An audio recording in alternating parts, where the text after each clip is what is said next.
Welcome into another episode of Pickup Lines. Happy New Year, by the way. It is the show. It's New Year, but same show. It's still the talk show in a car. And 2 years running. Yes, multiple years. Right? I think so. Yes, I've made it. Absolutely. And I think this, I always say you'll never know who's going to be sitting in the passenger seat. I think this is the first U.S. presidential candidate I've ever had. The great Will Hurd, William Ballard Hurd. That's right. It has a presidential name to it.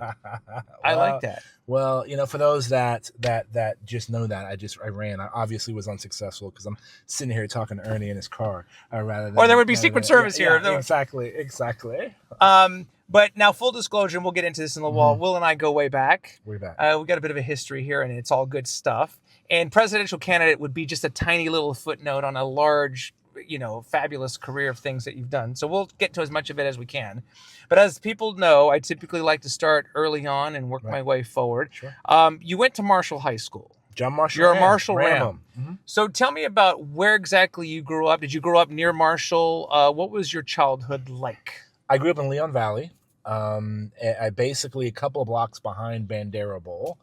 My father still lives in that house. He's 93 years old. Oh my gosh! And so that was the hood, right? Technically, it's called Deer Run. Okay. And so but Bandera Bowl is still there. Bandera Bowl is still there. Yeah. I frequent that area.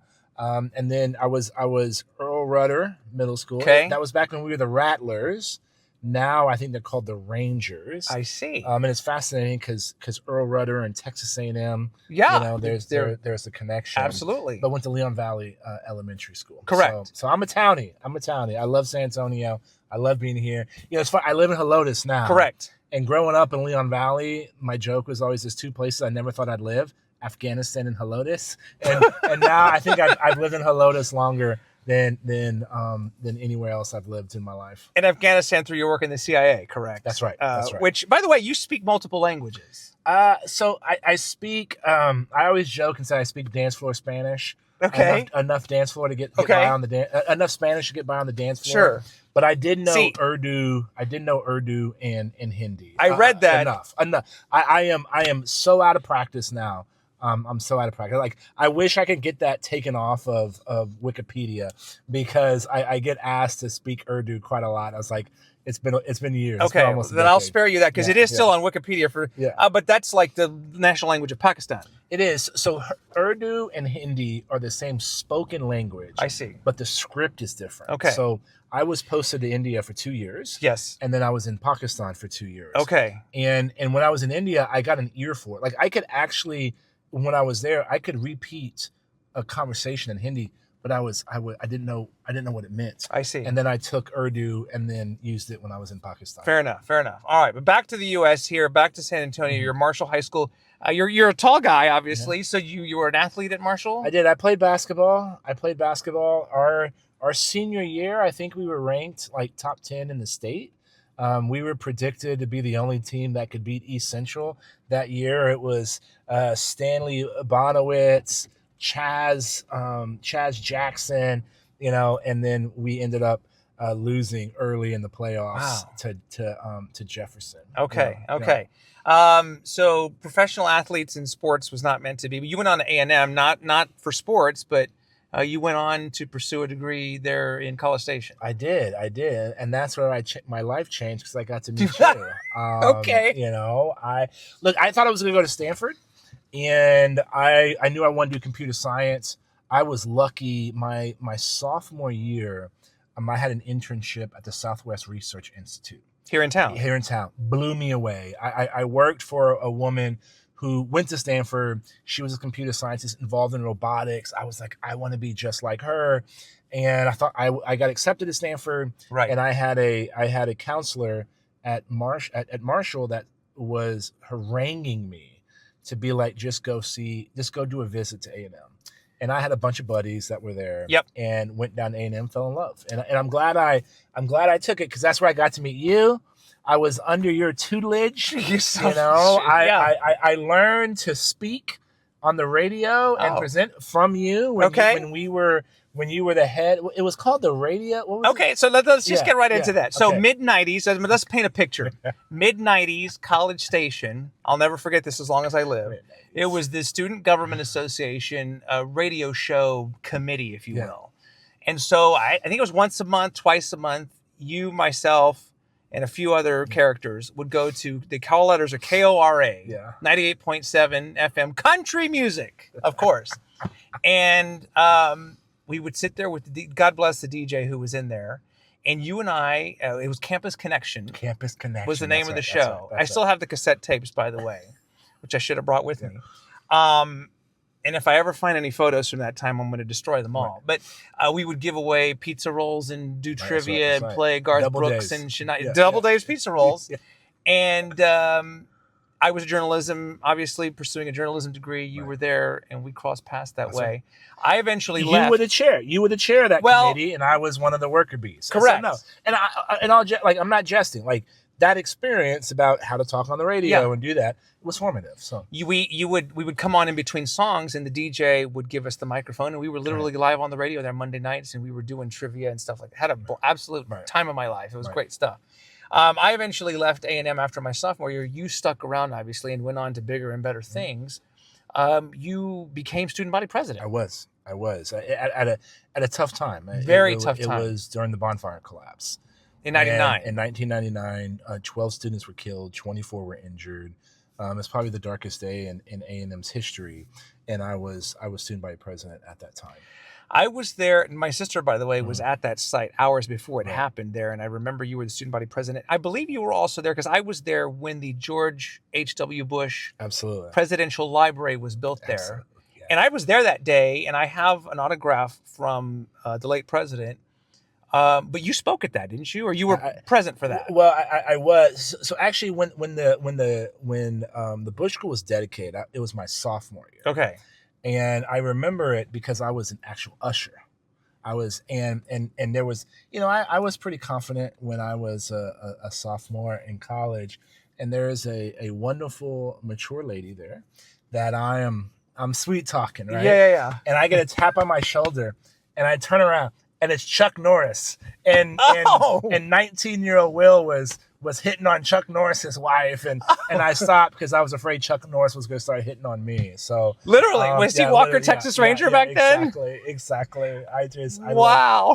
Like that was my memory of having 5 living presidents. Correct. At Texas A&M's campus. I will tell you, that's the day I learned never to tap a first lady on the shoulder, because I was at the MSC, the student center.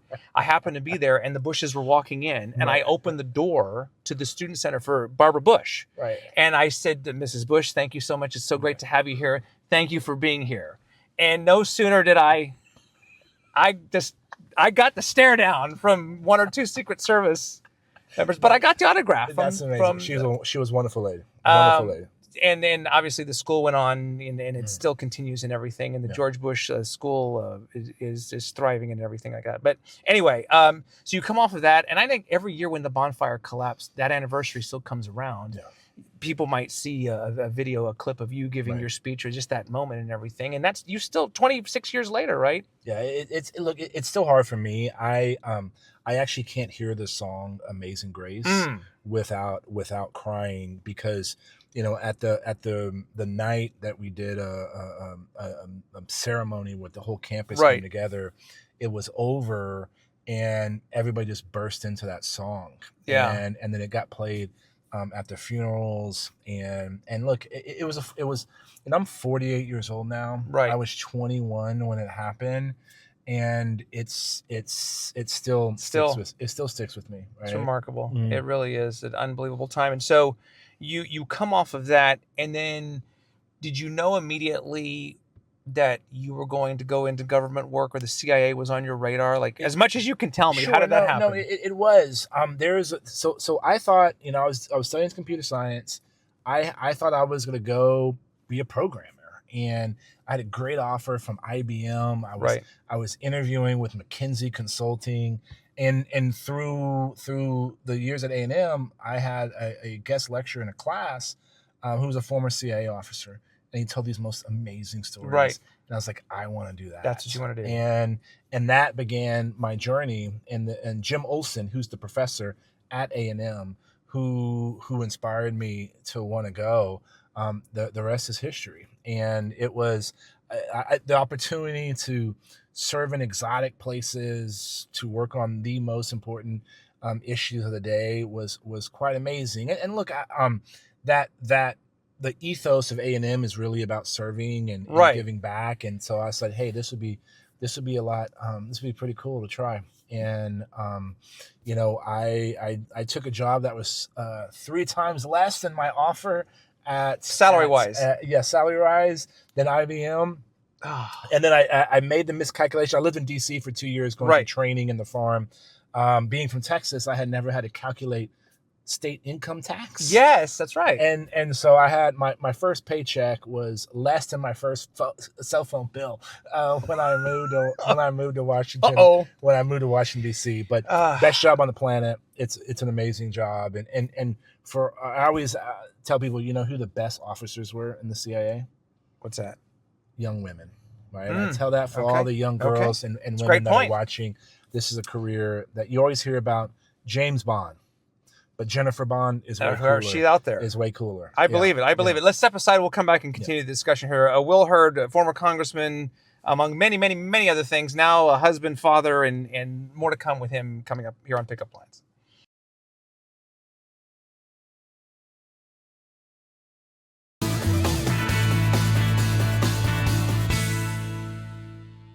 Continuing here with Will Hurd, again, former U.S. congressman, again, among many other things, now Helotes resident. Is that Helosian? Is that Helosian, what it is? Someone who lives in Helotes is a Helosian. Okay, I want to make sure I have that right. Yeah, you'll probably get some emails correcting you if that. Well, I want to make sure and have it correct. I should know. That's fair enough. Well, listen, it's a far away from Afghanistan, but you were talking about how you went into the CIA. You weren't getting rich by any means. Your parents obviously are aware of this, or I don't know how much you could tell them, and if they were thrilled that their son was going off to these far away places to do undercover work for the CIA. So my sister was the only one that really knew, because you got to have a emergency contact. Yeah. And even if you're operating an alias, so I had several aliases when I was operating, and my sister there's always a way to get her backstopped to be part of that, and so my sister knew, but my parents just knew I was serving. As long as I called them, every Sunday and checked in, they were fine. But San Antonio was always home, right? So when I was on leave, I'd be back in San Antonio. My closest friends are these ding dongs that I've known since I was 13 years old. It's it's San Antonio's home. I've always been connected here. But that was part of the thing. You had to maintain a regular life, and not to give anything away. You wrote a book a few years back. Was it American Reboot? And you kind of outlined some of the near-death experiences you had. One incident in a small car, I believe. And I mean, is that stuff still stick with you? And look, what I consider to be an emergency is probably a little different than most. Just from, I've been shot at, I've been chased, I've been in places that people try to overrun. I've had foreign governments try to target me, right? And then also politics is even dirtier, right? Wow, that's a whole lot. Yeah, we'll get to that in a minute. But it's you learn, you're trained to deal with that kind of stress. Yeah. And to be honest, now having a 9-month-old, yes, I would rather deal with the stress of being shot at and chased than being than being like, is she okay? Like, why is she crying? We can't deal with it. Right? Wait till she's a teenager and everything. Yeah, we'll talk again. So you are a new father and everything. And I'll come back to that in a little bit, because we got to transition now from you couldn't do the CIA forever, or maybe you didn't even want to, and you couldn't have a wife and a daughter, or I guess it would have been more difficult to have them back then. But then you transitioned to, I guess part of your work in the CIA was briefing members of Congress, and that's where the congressional bug bit you. Sure. Look, I wanted to stay in the CIA for an entire career. For most people stay in for 30 years or so, but I was frustrated by the caliber of our elected officials. And my mother, may she rest in peace, Yes. always said, you're either part of the problem or part of the solution. And when the idea was put in my head to run for Congress, I looked, what would it take to win? And to win the 23rd at the time was the 23rd District of Texas, Right. where I eventually won. It was only a couple of thousand more votes than I had gotten when I was student body president at Texas A&M. And I said, heck, I could do this, and called a few friends. And so that's a job I loved, I was good at, in order to come back home and run for Congress. Now, you failed the first time? I did. I lost my first election. I lost a runoff. Right. By 700 votes. I won the first round, right? Correct. There was 5 of us. And even KSAT News was like, Will Hurd's the next best thing. And then I lost a runoff. Because I made a tactical and strategic mistake. We don't have to get into that. But then the opportunity came in 2014. I took it and served for 6 years. And in that time, one of the election cycles, before she was mayor, Gina Ortiz-Jones. That's right. You ran against her. I did. Well, she ran against me. Or she ran against you. That's correct, because you were the incumbent. She ran against me. That's right. To be clear. Right. And that was another close race. It was. But the 23rd at the time when I was in it was a Democrat-leaning seat. And so being a black Republican in a 72% Latino district was a difficult thing that most people wouldn't be able to pull off. And so the district now is very different. It's more heavily Republican. But when I was in, it was the only competitive seat in Texas. And I was always, at the time, Nancy Pelosi was the speaker. Right. I was always her top target. And so, but they never got me. They never got you. And obviously you're away from Capitol Hill now, but I think were some people surprised when you decided to step away and not run for re-election? Yes, because I think most people didn't believe when I said, hey, you have a shelf life to do these jobs well. You weren't designed to be in these jobs forever. Well, some people do try to do it though. But guess what? I had said 6, 7, 8 years, and I thought the time was right. You always say you don't have to die or be defeated to leave Congress. And so walking away on my terms and to be able to engage, look, this was at a time I was focused a lot on technology. Right. And so to be able to go in, I was on the board of OpenAI. This was before ChatGPT came out. Years before. When I went on the board, nobody knew what OpenAI was. I was able to work on, go work at an investment bank that was taking technology companies that had national security applications. So it was a great experience. No regrets though leaving. No, not at all. Because you obviously, you dipped your toes in the presidential race, and obviously that didn't happen. But can you say that for sure you're done with elected life and elected office? I'm under 50 years old. To say that that's over would be, but like you can only think about the next election. Yeah. And I'm not going to be on a ballot, anytime soon. Right. But who knows? I ran for president because I didn't. Lindley and I didn't have your wife. My wife didn't have Simone yet. Your daughter. Yes. My daughter. But to me it was like, can I look her in the eyes, whoever my child was going to be, right, and say, did I do everything in order to make sure America stayed the greatest place on the planet? I knew I was a dark horse candidate in this election. And so I did that. And so if there is an opportunity for me to serve my country in a way that makes sense, then of course I'd evaluate it. But it's not something I'm planning or plotting right now. But it is amazing how having a child, a wife, but having a child kind of realigns everything, or your decision making and stuff like that. 100%. I called all my friends. All my buddies had kids that are now late high school and college. Yeah, they're older. Yeah. And I said, sorry, I was a terrible friend when you had a kid, because I didn't understand. I didn't understand how to be helpful. Yeah. Right. And it changes your life. Now it also means I can never have a bad day, because when she smiles at you, it could be 3:00 in the morning and she smiles and it's like, okay, let's play, so it's, fair enough. Being a dad is awesome, but yes, am I doing everything to show her to be an example to her, but also to give her a world that's better than the one that we came into. Not only are you a dad, but you're a girl dad. I am a girl dad. Yeah. Which is, I mean, that's like next level. I mean, I no love offense it. to my son, who I absolutely love and adore, but girl dad, come on now. Yeah, no, I can already tell you, she is like my best friend. I love it. And it's a good sign. Yeah, it's awesome. That's a good sign. It's awesome. She'll be expensive. I'm going to tell you that right now. But anyway, a few more minutes with Will Hurd when we come back here on Pickup Lines. Don't go away.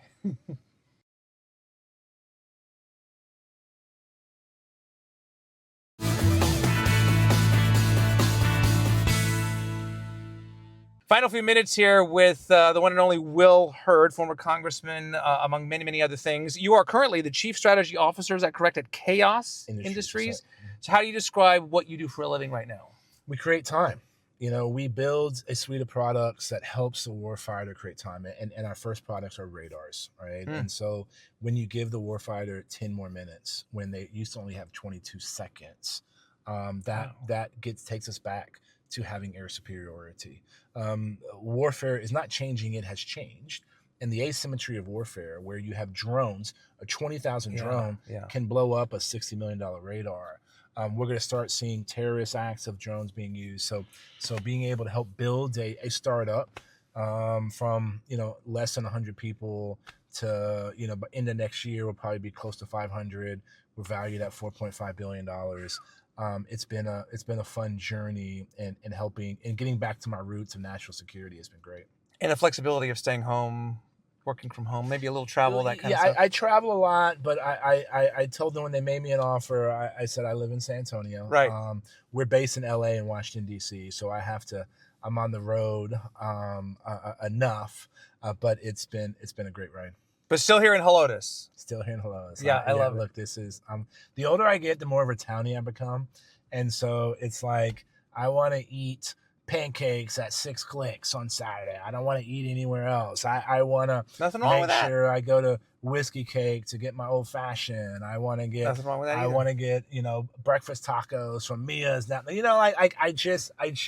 I like my places, and they're awesome. And so I love San Antonio. I love being from here. Yeah. I love being here.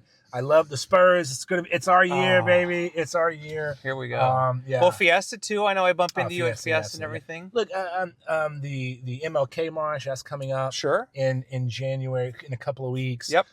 It's just so many cool things that why I love my hometown. Fantastic stuff. I appreciate it, man. So good to see you. Great seeing you, brother. Again, there's photos somewhere of us during our college days at A&M, and nothing incriminating. We'll leave it at that. But good times, and I'm thrilled for your success and everything. And congratulations on. I know this was just your wedding anniversary, just because you got married on New Year's Eve, correct? New Year's Eve. So there you have it. I told her, I said, we can either dress up in tuxedos and have fireworks, or chill at the house. That's always an option. I love it. That's always an option on our anniversary. Very good. All right, the one and only Will Hurd joining us here on Pickup Lines. Happy New Year to you one more time. Yeah, thank you, brother. Good to see you. All right, there's another episode of Pickup Lines. We'll do it again very soon. Again, Happy New Year to all of you. Thank you so much for watching. Until next time, I'm Ernie Zuniga. Have a great day.